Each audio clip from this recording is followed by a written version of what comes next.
मैं जानता हूँ जो मैं स्टार्टिंग के 10 मिनट्स आपको शेयर कर रहा हूँ वो आपने एक नहीं मेरे ख्याल से 1000 बार सुना होगा और आपने कई बार उसे पढ़ा होगा। किसी मीटिंग में भी ये बातें सुनी होंगी। लेकिन एक जिस तरह से आज मैं इसमें से आपको कुछ शेयर कर रहा हूँ, ज़रा देखिए क्या आप इसे इस तरह कैच कर पाए थे जिस तरह ऐसे परमेश्वर ने कहा है।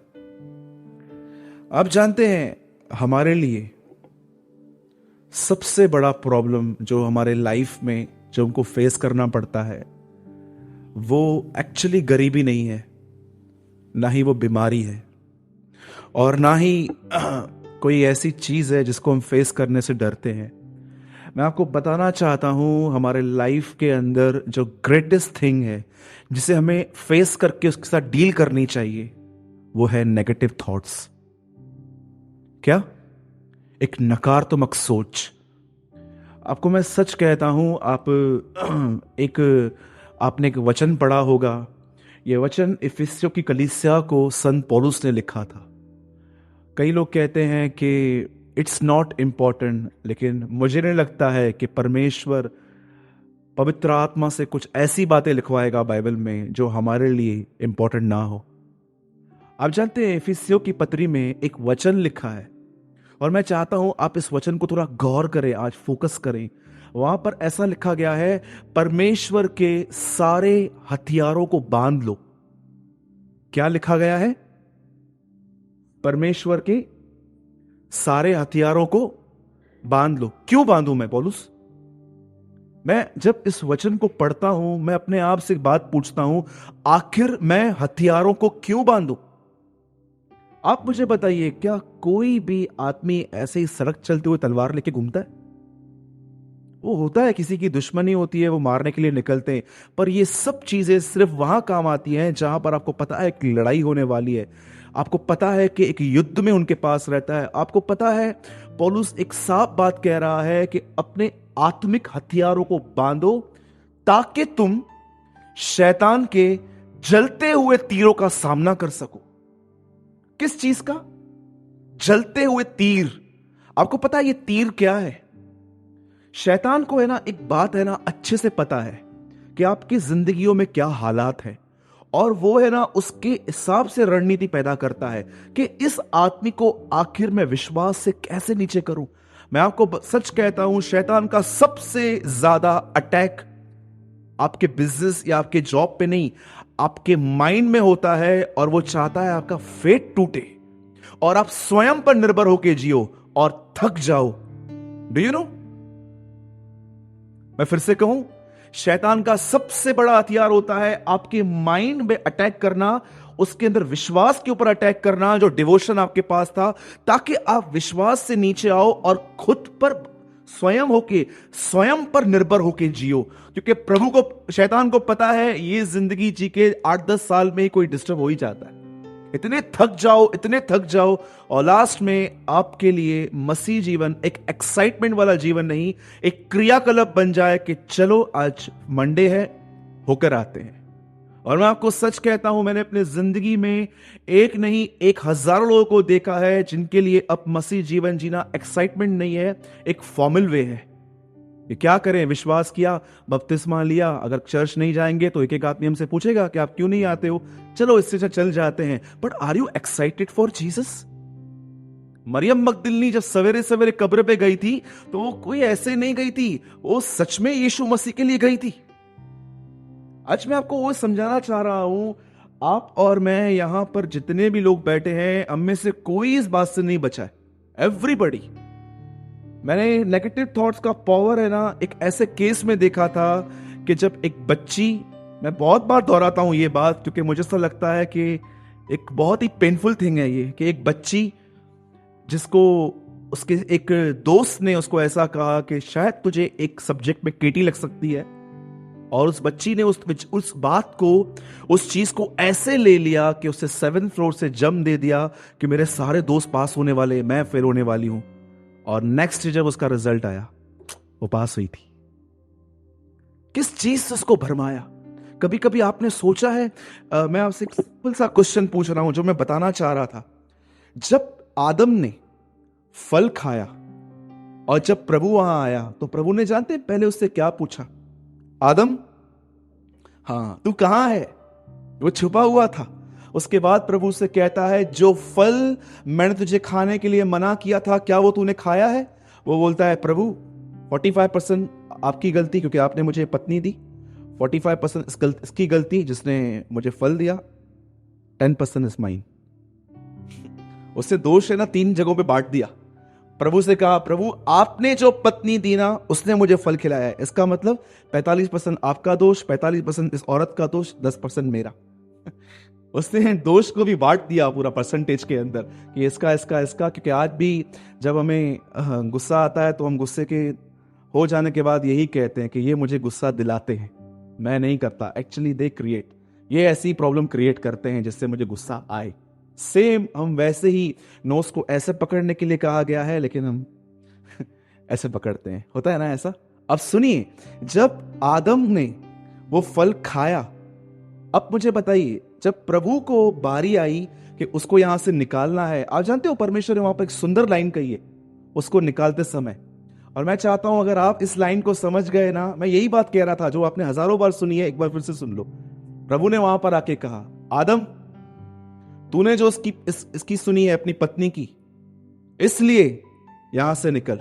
अब मुझे एक बात बताइए, एक सिंपल थिंग, अगर एक एक एक हस्बैंड और वाइफ साथ में रहते हैं और अगर वाइफ आके हस्बैंड को एक अच्छी सलाह देती है कि क्या हम घर के लिए ऐसा करें, तो क्या ये पाप है? हाँ राइट, मुझे बताइए। अगर एक सोबर पत्नी बेचारी अपने हस्बैंड के पास आती है और कहती है कि क्या हम ये करें, और उसे ये वचन याद आता है, अरे प्रभु ने कहा था पत्नी की नहीं सुननी है, तो क्या ये पाप है?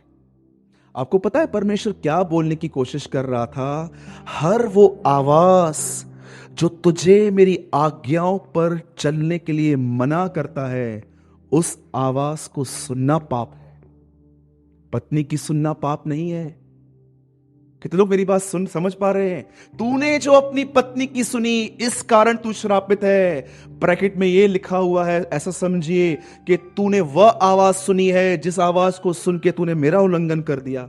आप जानते हैं, अगर जिंदगी में हम सिर्फ इतना समझ जाए ना कि हमारे मन में आने वाला हर विचार प्रभु की तरफ से नहीं है, कभी कभी बहुत सारे अच्छे विचार भी प्रभु की तरफ से नहीं है। आपको पता है ये बात? कभी कभी बहुत सारे अच्छे विचार भी, इंग्लिश में एक कहावत है, so many good bad thing start with good intentions. कभी बताऊंगा मैं आपको फिर कभी। So many bad things start with good intentions. Agree? ऐसा होता है।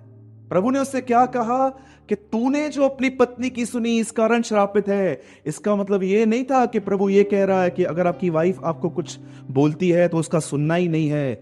वो कह रहा था कि उस आवाज पे ध्यान मत दो, जो आवाज को सुन के उसकी आज्ञा को मान के तुम मेरे और अपने बीच में डिस्टेंस मेंटेन कर रहे हो।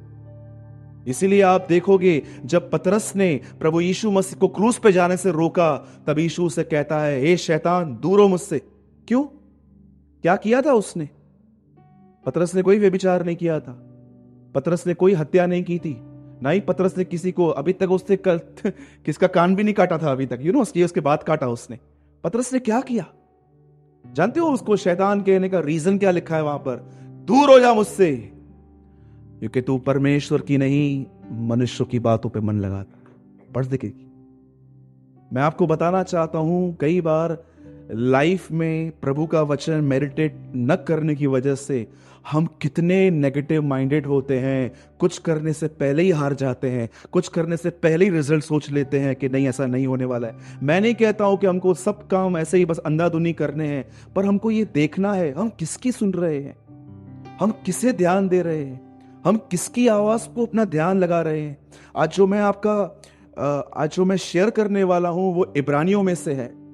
और जानते हो उस इब्रानियों की पत्री में एक शब्द बार बार आता है, आप ऑलमोस्ट हर चैप्टर में पढ़ोगे। जानते हो कौन सा शब्द? ध्यान करो। Do you no?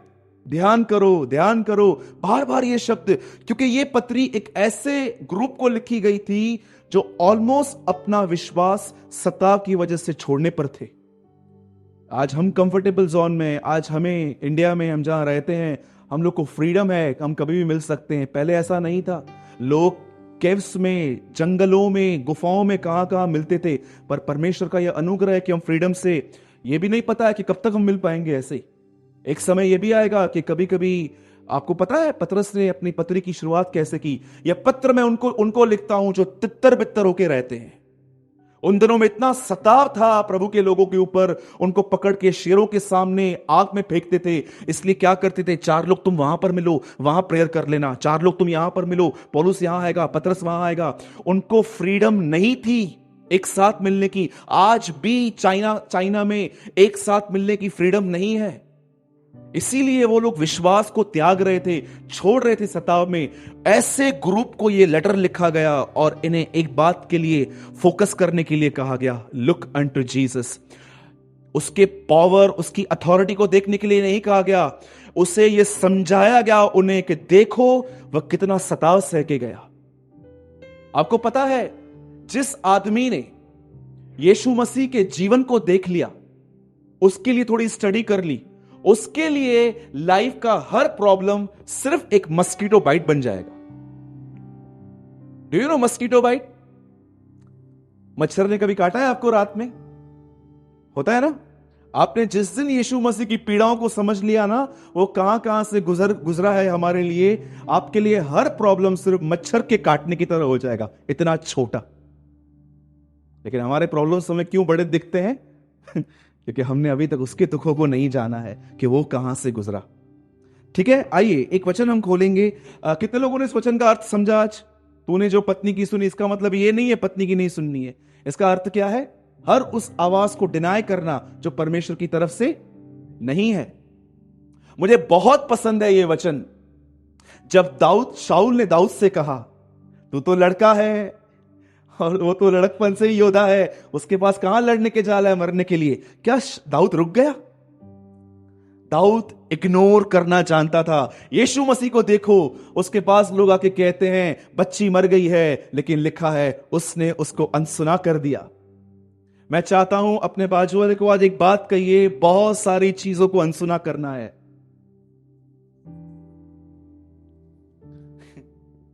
जिम्मेदारियों को अनसुना नहीं करना है।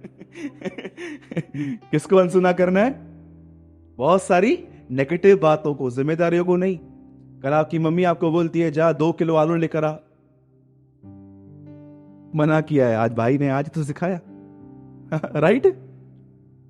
हाँ, कल आपकी मम्मी आपको बोलती है जॉब पे जाओ, नहीं मम्मी पास्टर ने सिखाया आज, अनसुना कर दो। अरे वो बहुत सारी बातें और हैं, ये नहीं है, इनको तो कान लगा के सुनना है।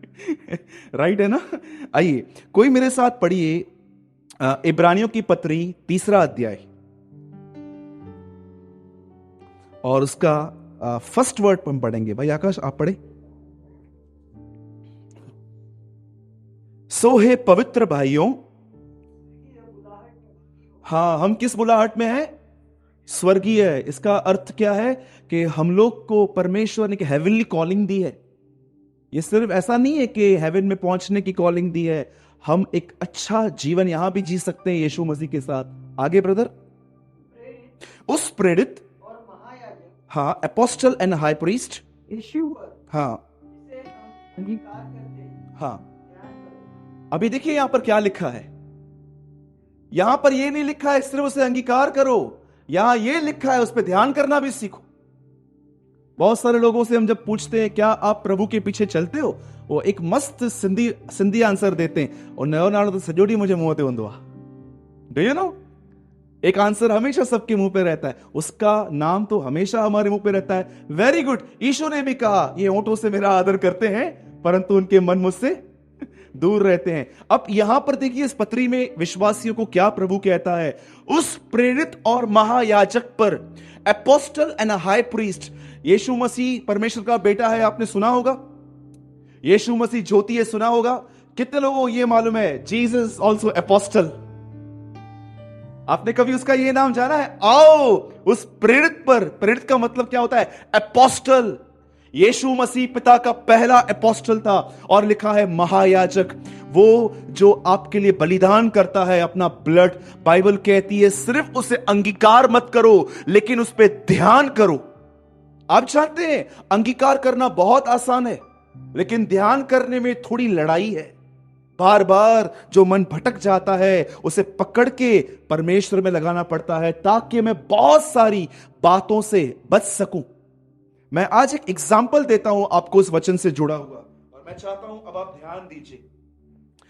मैं जब यहां पर बाइबल कहती है उस महायाजक को जिसका तुमने अंगीकार किया है, आप में से कितने लोग बपतिस्मा ले चुके हैं?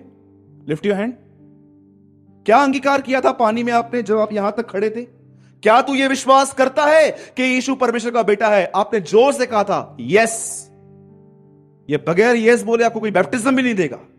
उससे बाद आपने उससे पूछा क्या तू ये विश्वास करता है कि वो तेरे गुनाहों के लिए मरा? यस मैं करता हूं। क्या तू ये विश्वास करता है कि वो तेरे लिए बादलों पे आएगा? यस। एंडिंग डेज तक क्या तू फेथफुल चलेगा? Yes. Okay, I baptise you in the name of father and the son Jesus and holy spirit. सबको ऐसे बैप्टिज्म मिला था जब आपने उसे अंगीकार किया था कि हां वो मेरा परमेश्वर है, जिसने मेरे गुनाहों के लिए जान दी, जिसने मेरे बोझ उठाए, सब कुछ किया। अब बाइबल इंकरेज करती है तुमने अंगीकार तो किया है, अब उस पर ध्यान करो। Now meditate. आप जानते हैं आज बहुत सारे लोग डिस्करेज क्यों हैं? एक झूठी स्माइल लेके क्यों चल रहे हैं? Do you know why? आज बहुत सारे लोग जो है ना, आप देखो वो एक्चुअली हैप्पी नहीं है। अगर वो अपने आप में डीपेस्ट जाए ना, तो उनको पता चलेगा कि actually they are so very and tired. वो थके हुए हैं। जानते हो रीजन क्या है? कारण क्या है थकने का? क्यों रिलेशनशिप के बीच में आज जिंदगी गायब है?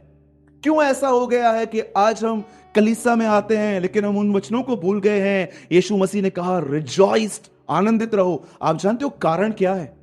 इस बहन से लेके आप में से जितने भी लोग आज यहां पर बैठे हैं, मैं आपको बताना चाहता हूं, अगर आप वेरी हैं, आप इनरली टायर्ड हैं, तो उसका एक ही कारण है, एक ही कारण है, आपने उस पर ध्यान करना नहीं सीखा है। मैं इन दिनों में बिजनेस के अंदर एक टफ टाइम देख रहा हूं, जहां पर जीएसटी की वजह से ही ऑलरेडी हम लोग को बहुत फर्क हुआ, वहीं पर हमारे कैंप में कुछ और प्रॉब्लम क्रिएट हुआ। ऐसे ऐसे विचार आते हैं, ऐसे ऐसे थॉट्स आते हैं, ऐसे ऐसे लोग हमसे मिलने आते हैं, ये होने वाला है, वो होने वाला है। अगर मैं आधे घंटे तक भी उनकी बातों को मेडिटेट करूं ना, तो मैं आपको सच कहता हूं मेरे अंदर कोई होप ही नहीं रहेगी। याद रखिए, जिंदगी जीने के लिए अगर आप जीतना चाहते हैं ना, तो आपको कहां ना कहां लड़ना पड़ेगा। आप जानते हैं एक दिन क्या हुआ? बाइबल कहती है कोई कोई समय था जब प्रभु यीशु मसीह चेलों के साथ बोट में खुद गए, लेकिन कभी कभी ऐसा भी हुआ कि उसने है ना उनको अकेले जाने दिया। कितने लोगों ने ये इंसिडेंट पढ़ा है बाइबल के अंदर? How many? आप जानते हो यीशु मसीह बोट पे गया, ये कितनी बार लिखा गया है? एक बार, दो बार, तीन बार, चार बार? क्योंकि उन दिनों में तो बस थी नहीं कि पतरस और अंद्रियास बस स्टैंड पे खड़े रहेंगे, 314 नंबर बाइक ला जाती है प्रभु, इस पे ही चले जाते हैं, ऐसा तो था नहीं। उन दिनों में लोग सिर्फ एक गांव से दूसरे गांव जाने के लिए सिर्फ और सिर्फ शिप का उपयोग करते थे, और दूसरी चीजें वो अमीरों के पास होती थी, चैरिट्स होते थे। चैरिट समझते? रथों पे चलते थे। अब बेचारा यीशु कैसे घूमता था? वो बोट टू बोट घूमता था। और आप में से कितने लोगों ने ऑब्जर्व किया ये कि कभी कभी यीशु खुद बोट में जाता था, लेकिन कभी कभी इनको अलोन भेजता था। बताइए अलोन कब भेजा उसने उनको? Tell me. हाँ, कई बार लिखा है उसने उनको बरबस चढ़ा दिया। वो जाना नहीं चाहते थे। आपको पता है यीशु मसीह पानी पर चल के क्यों आया? अरे सिंपल, वो साथ में नहीं गया था इसीलिए। लेकिन एक समय आया, अब देखिए इन वचनों को ध्यान दीजिए जो मैं आपको बता रहा हूं, और आप सीख जाएंगे कि यीशु की तरफ देखना क्या होता है। एक दिन आया, यीशु के चेले वहां पर खड़े थे, और जानते यीशु ने उनको क्या कहा? आओ, बोलो आओ, आओ के जाओ। कई बार उसने कहा था जाओ, लेकिन अब वो जाओ नहीं कह रहा था, अब वो कहता है आओ हम उस पार चलें। आओ का मतलब 13, नॉट ओनली 12। सिर्फ तुम नहीं जाओ, आओ हम साथ में चलेंगे। अब हुआ क्या जानते हैं? जैसे ये 13 लोग उस बोट में चढ़ गए, बाइबल कहती है ये 12 लोग जाग रहे थे, लेकिन एक अकेला यीशु था, वो सो रहा था। और सोते समय क्या हुआ जानते हैं? बाइबल कहती है वहां पर थोड़ा समुद्र में तूफान आया, झील में तूफान आया, और बाइबल कहती है उनके बोट पे प्रॉब्लम्स आना स्टार्ट हो गई। आप जानते हैं, बहुत सारे लोग कहते हैं कि यीशु मसीह में आने के बाद कोई तकलीफ नहीं आएगी, तो इस वचन का क्या करूं? फाड़ के फेंक दूं? कितने लोगों ने ये लोग कहते हैं यीशु में तकलीफ नहीं आती है? कोई यहां पर है ऐसा ऑनेस्ट आदमी जो ये कहे ब्रदर मसीह में आने के बाद ज्यादा प्रॉब्लम्स आई? मैंने देखा 1 2 3 4 5 6 आई। दुनिया ने विरोध किया, तुमने ये चेंज किया, तुमने वो चेंज किया। एक दिन मैंने एक आदमी को सुसमाचार बताया, तो उसने बोला ब्रदर आपका चर्च कहां है? मैंने बोला आरकेटी के बाजू में। बोला उधर है और किधर नहीं है। तो मैंने बोला क्यों, क्या प्रॉब्लम है वहां पर? नहीं एक्चुअली क्या है ना, मेरा बहनोइया है ना, वो उधर ही रहता है। अगर उसने मेरे चर्च से नीचे निकलते हुए देख लिया तो।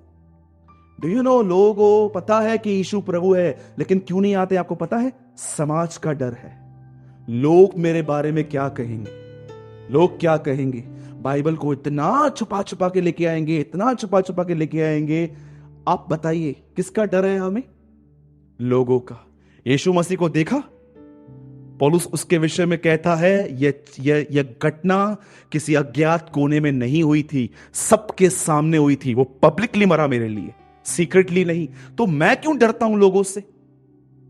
मैं आपको सच कहता हूं, हम मार्केट के अंदर भाई और मैं लोगों के अंदर इतना देखते हैं हमारे प्रति। कई बार जब वो देखते हैं कि सिंधी पीपलों ने आगे, लोगों ने आगे जीसस इज लाइव लिखा है गाड़ी में, लोगों की तरफ इतना हेट देखते हैं कई बार इस नाम को देखकर। लेकिन क्या हम उसका इनकार करें? किसका इनकार करें? वो मैं आपसे कहता हूं, आपको एक दिन सर में दर्द हो, आपको कोई गोली देने के लिए आता है कि ब्रदर खड़ो एनासन? यू नो, अगर कोई आएगा भी तो क्यों आएगा? वो बोलेगा तूने 1000 लिया था, मरने से पहले देके जाना। हम ऐसी पब्लिक का हम ऐसे लोगों के लिए हम सोचते। आप जानते हैं यहां पर क्या हुआ? जब यीशु ने उनको कहा आओ उस झील के पार चले, और बाइबल कहती है यीशु सो गया। बोलो सो गया, बोलो सो गया। कितने लोग ये बात जानते हैं? ये बिगेस्ट मिरेकल है। हाँ, आप सबने सुना होगा तूफान को शांत करना बहुत बड़ा मिरेकल है। जी नहीं, तूफान में सोना सबसे बड़ा चमत्कार है। सब लोग खुश जानते हैं क्यों है? क्योंकि सब ठीक हो रहा है। कोई है जो ये कहता है कुछ भी ठीक नहीं है? आई एम हैप्पी बिकॉज यीशु है मेरे साथ। आपको पता है दुनिया और प्रभु की शांति में क्या अंतर है? दुनिया में शांति तब लोग मनाते हैं जब सब कुछ ठीक होता है, लेकिन यीशु ने कहा तुम्हें कलेश आएंगे पर मैं तुम्हें अपनी शांति दूंगा, मुझ में तुम शांति पाओगे, मुझ में। इसका मतलब कलेश तो आएंगे लेकिन तुम मुझ में शांति पाओगे उन कलेशों के बीच में भी। आपको मैं बताना चाहता हूं, बाइबल साफ कहती है जब यीशु ने उनको कहा आओ, इसका मतलब मैं तुम्हारे साथ हूं। और जब वो वहां जा रहे थे उनके लिए प्रॉब्लम आई। अब सुनिए, उन लोगों ने एक बुद्धिमानी का काम किया, लेकिन फिर भी डांटे गए वो लोग। उन्होंने क्या किया? Wake up Lord, wake up Lord, wake up Lord. उन्होंने यीशु को उठाया और यीशु ने क्या कहा? ऐसे तूफान को शांत किया, शांत हो जा। अब मुझे बताइए, तूफान को शांत करने के बाद यीशु को तो उनको ये कहना चाहिए ना, वेल डन, क्या काम किया, मेरे को उठाया, सच्ची में तुम्हारा विश्वास है मुझ पर। लेकिन जानते हो यीशु ने क्या किया?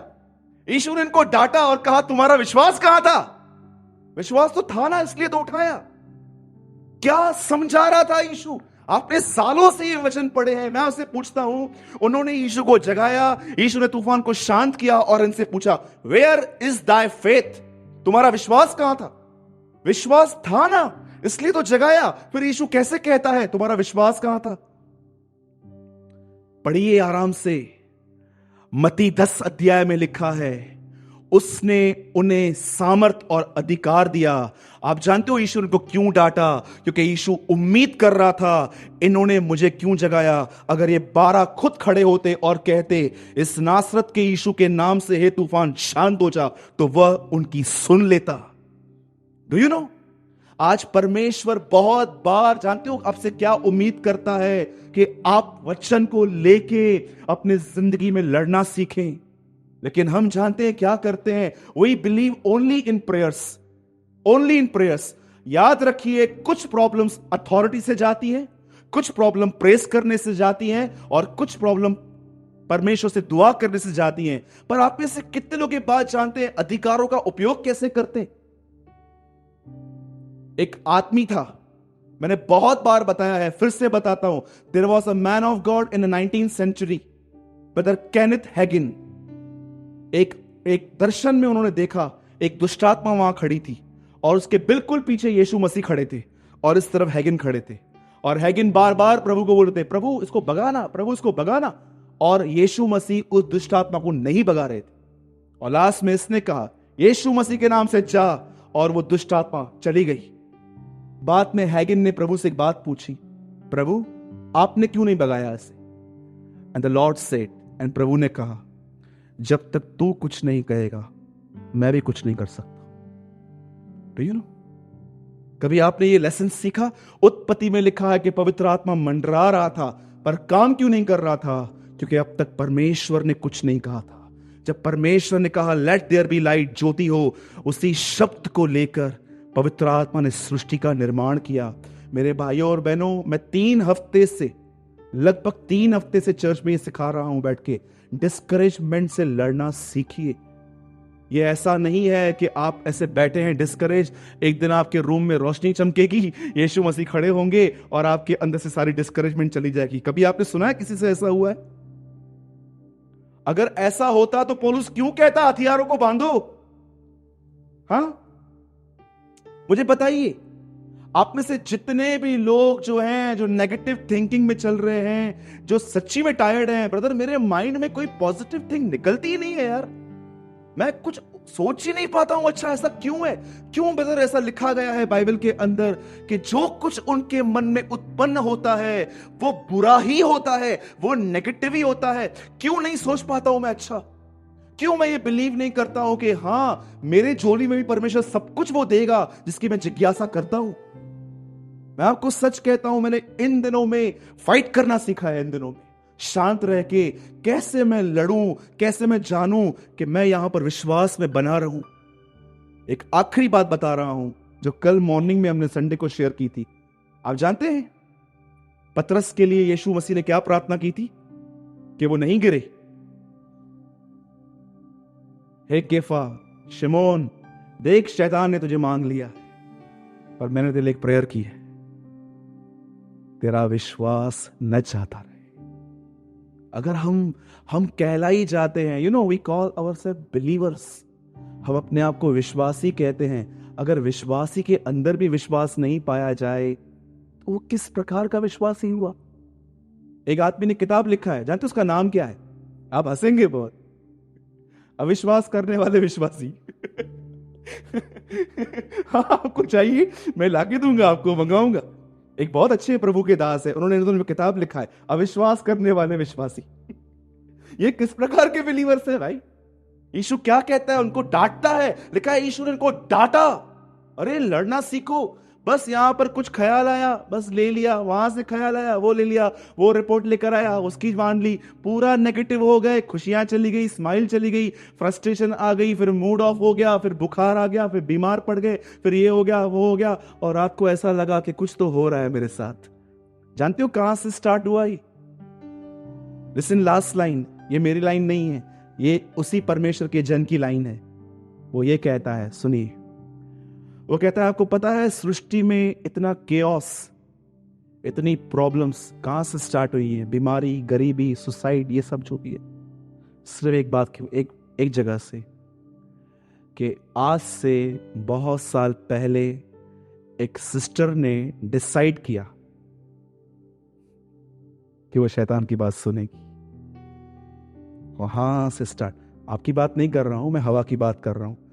बहुत सारी बहनें प्रभु में बहुत आगे भी हैं, पर मैं आपको सच कहता हूं, वहां से ही सोचो, अगर शैतान ये कहता, हवा जिस दिन तू ये खाएगी तेरा पहला बेटा तेरे बड़े बेटे को मार देगा, तुम लोग बीमार पड़ जाओगे, तुम लोग ये लफड़े हो जाएंगे, वो कभी खाती? कभी नहीं खाती। लेकिन उसे ऐसे खिलाया गया कुछ नहीं होगा। बाइबल के अंदर जो डेविल का पहला लाई है, पहला झूठ है, वो जानते हो क्या है? सिन को सीरियसली लेने की कोई जरूरत नहीं है, सब चलता है, खा सकते हो, कोई प्रॉब्लम नहीं है। ये बाइबल के अंदर शैतान का पहला झूठ है। अरे आराम से, आराम से, कोई इशू नहीं है, सब चलता है।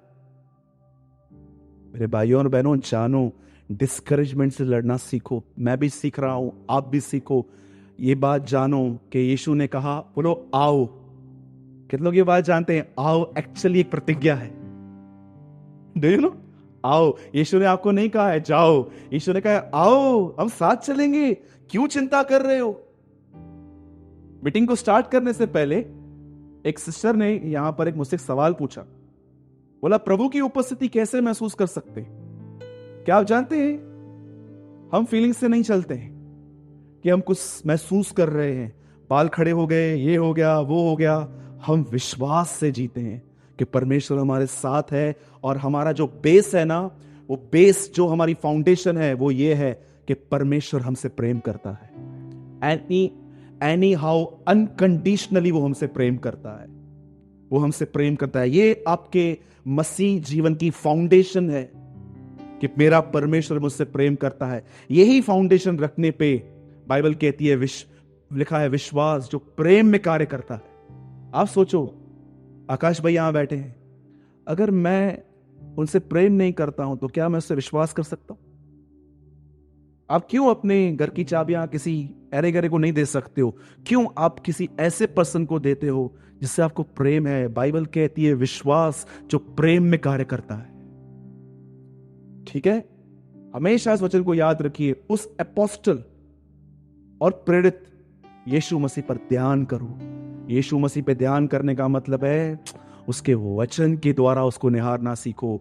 उन लोगों ने वो फेल हो गए जब प्रभु ने उनको कहा आओ, और उनको लग रहा था हम अकेले जा रहे हैं। उसने कहा आओ, मैं साथ हूं। ओके, तो यीशु मसीह दी, प्रभु आपसे बहुत प्रेम करते हैं, और इन दिनों में लड़ना सीखिए। लोगों से नहीं, किससे? शैतान के जलते हुए। मैंने उस दिन भी कहा था, मैं हर मीटिंग में आपको हथियार दूंगा। आज आपको दूसरा हथियार भी मिल गया, राइट? उसकी प्रतिज्ञाओं को लो। आइए हम